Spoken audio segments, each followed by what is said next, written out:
What's up, everybody? It's Josh, realfastfishing.com. Listen, guys, today I'm sitting here working on the website and I'm thinking, what haven't I seen enough of as far as videos on YouTube? Because, well, it's what I do, it's what I like. So I'm going around and I'm thinking to myself, well, what about the co-anglers in any type of tournament, or just the co-anglers in fishing? You're gonna go fishing with your buddy. Me, myself, I have Rubbermaid bends stack galore, full of tackle. I have more soft plastics than I know what to do with, but yet still buy soft plastics. But I can't bring it all. How much is too much? Listen, what I'll do is let me break down my bag and how it's set up, and we'll go from there. And I'll show you what's in my bag. Let's get into it. Counting double-digit thousands. 0.74, yeah! All right, this is the bag. Oh my goodness, it's so heavy. Let me break it down for you real quick. This is a run-of-the-mill duffel bag. This is made by a company called iFly. It comes with a 10-year warranty. And hold on, I'm sure it's still on here somewhere, because I'm horrible at taking tags off. The water resistant, detachable backpack straps, and a couple reinforced handles. The reason I got it is the material itself. I'm not sure what it is. It feels weather resistant. The backpack straps, honestly, I could deal without. I don't need to carry it like a backpack. I'm not going into the wilderness or taking an airplane. But the good news is they are, in fact, detachable, and you can get rid of them. Oh my God, this thing's heavy. But it is a heavy pack. You know, you're talking 8 hours of fishing. 8 hours of fishing. That's what you're talking about here. You know, you're not talking about, I'm going to go out and, no, you're talking about 8 hours of fishing. I mean, it could be less, depending on the, I guess, whoever's going. But you're talking about 8 hours of fishing. I think that's the third or fourth time I said it. I'm not sure. All right, but with this bag, okay, it's iFly. Bought it at Walmart because, of course, I have to be able to touch stuff. Like, that's you want to sell me something, give me a sample. If I can play with it, I'll probably buy it. And that was the case with this. I had specific dimensions in mind on what I wanted. What I did was I took everything that I could think, the bare minimal, and maybe a little extra, what I need to go co-angle on a tournament. This is what I figured out. You know what the problem was? Is I looked at the Plano bags and stuff. It's not enough. I mean, besides my, yeah, I could fit a couple plastic cases in there or something like that, but it's really not enough. All right, so essentially, you know what? How about I pull everything out of here and show you the bag, start to finish. I'll even give you some dimensions. What do you think? Let's go.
All right, now this is what I have in my bag.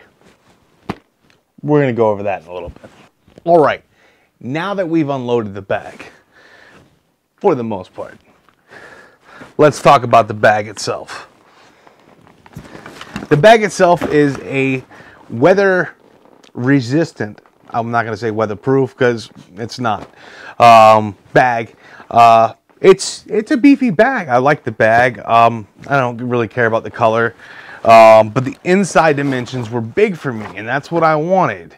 I needed something that was at least 23 inches long by somewhere around 13 to 14 inches wide by at least 11 to 12 inches tall.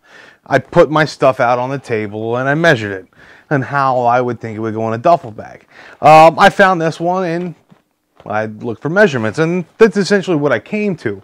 The price wasn't bad. I will say it was a little expensive, especially because it was a little bit of an experiment. But I'm glad it worked out, and I'm glad to have it my own. Now let's talk about minor modifications. All right. If you take a normal duffel bag like this one, you take a normal duffel bag like this one, this is what you get. I feel like I'm playing the accordion. I mean, that's... I needed something with a stiff bottom because it's a little bit wider than I needed. So when I went to go pick up the handles the first time, I got a smushy pack. Because I don't have it completely stuffed, even though what's on the table right now might have you confused.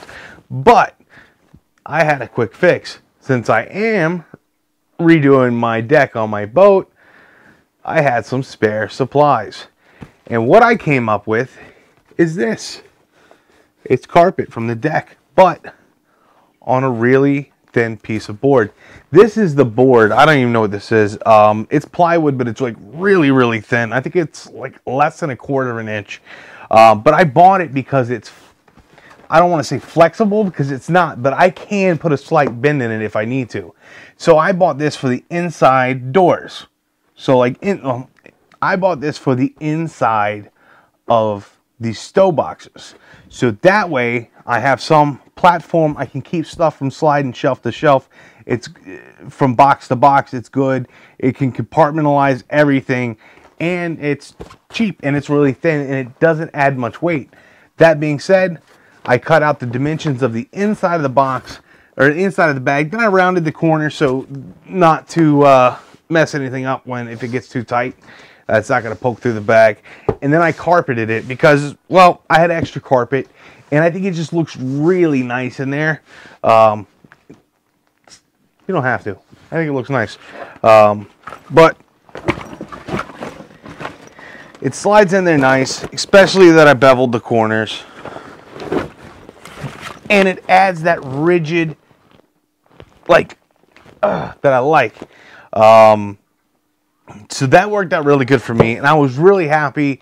And anytime you make something instead of buying something, it's not to save money, because it's not always the problem. It's because you want something for an exact reason. That's why people build stuff instead of buying it. I mean, because if I went out and bought a bag that didn't do exactly what I wanted it to do, no matter how much money I spent on it, even if it was cheaper, it doesn't make sense. All right, let's talk about now that we got the bag itself out of the way. Like I said, I think it retails at around $49.95, something like that. I'm not 100% sure. I don't remember, but it's right around there, within the cents. What do I keep in my bag? What do I take with me? It's not necessarily my go-to baits. It's just what I can condense down to on something that either I use a lot, might use, or I might feel is good for that area. So this is what I have. I love frogs, so of course I have about 20 or 30 different hollow belly frogs. No brand in particular. I like them all. A lot of lunker hunts, just because they produce some of the nicest ones, I think. But I have so many more frogs, not even funny. My favorite, of course, coinciding with the frogs is my top water box. Lot of Rebel Pop R's in here. We got some Strike King dogs in here. There's even some Whopper Ploppers and of course chatterbaits, stuff like that. That's another go-to. So that's two 3700s. Then I got some swim baits, some cranking baits, jerk baits, stuff like that. I got a small box of jigs just because, well, you can't fish without jigs, right? So I got the small box of jigs. There's probably about 10, more than that, probably about 20 in that box, kind of heavy box. Then I got a 3700 series Plano. That's where I keep my a good majority of my terminal tackle.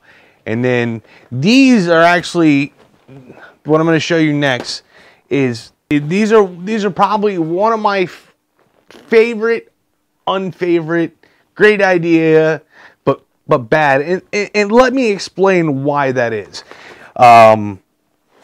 Okeechobee Fats puts out a binder. These things are cheap as hell. I mean, they're like $9.99, which is great, and I have no problem with that. But, I mean, I don't know how many soft plastics you have. I have a lot. And what I think would be great is if you could buy the little sleeves that go in here that you put everything into. And this is my only reason why. Is because if I could do that, then I could have one of each and not have to worry about, you know, I could go to my shelf and I could pre-pick out what I'm going to use like I normally do, but they would already be in these ringed envelopes that I could just unclip, reorganize what I'm going to use for that day in, let's say, trailers or my worms or the crawls and my rubber frogs. I mean, that's great. I take 3 of these things, and that's not even a spit in the bucket. I mean, I probably leave so much stuff out like behind, and then I get to the lake, and I'm like, oh my God, I left it. Now what do? You don't. I mean, you fish. You hope you get a bite on something else, but like, you try and keep your main go-to bait, and that's it. I mean, but it's still a lot of bait. Don't get me wrong, it's still a lot of bait. There's, I think, 10 or 12 sleeves in each. Some I double up, some I leave in their original plastics, and I go from there. What else we got in here? We got the Fitzgerald Mega Bag, because, well, it's a great bag. And one of my favorite things about the Fitzgerald Mega Bag is the zipper. The zipper is probably the biggest thing, because stuff happens, and the worst thing in the world would be to get out of the boat and drop your bag. What else we got in here? Because I'm going in someone else's boat and I don't know the scenario, I'm gonna bring a inflatable. Because honestly, I don't know if you've tried to fish with a giant jacket on, and it's horrible. And depending on the weather up here in Long Island, New York, depending on the time of the year, you have to wear a life jacket 24/7, even if the gas motor's not running. So that being said, what else we got in here? I got a really quick digital sonar, or real sonar scale. I found it to be pretty accurate, and I don't really have to go. I don't use a measuring tape, even though some of them I should. But the scale's quick, it's easy to use. Oh, this is great right here. I actually wanted to talk about these. All right, so everybody knows the Ardent ball coals, right? So these things are great. You literally twist in and adjust them up to 15, I think 9 or something like that pounds, which I wish one day I can put that at 15.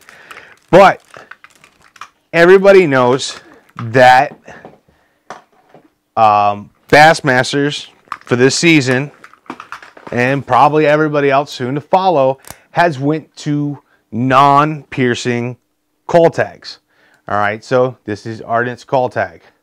I don't know if you can really see that. That's a spike.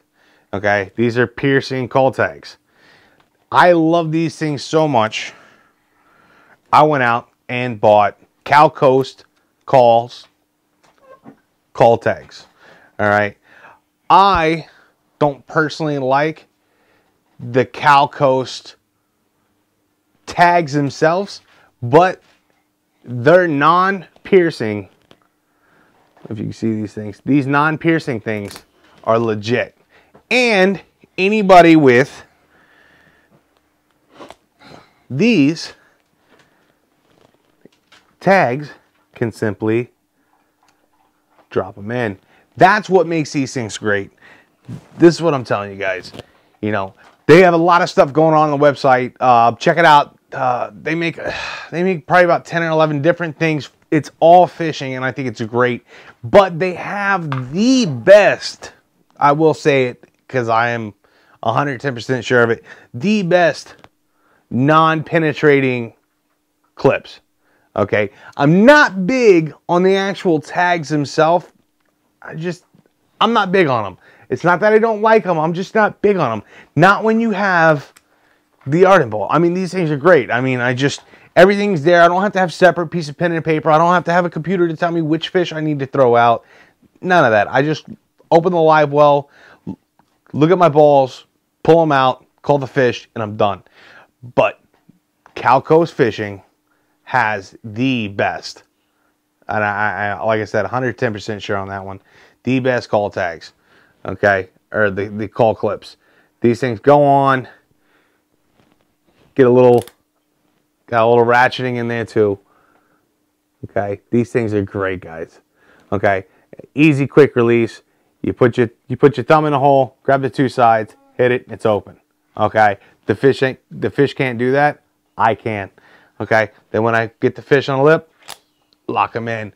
That's what I'm talking about. But, so what I did was, I wasn't huge on the actual tags, but I love the clips. And looking at this, and looking at this is what I found. I know everybody's gonna steal my idea, and I hope you do. It's great.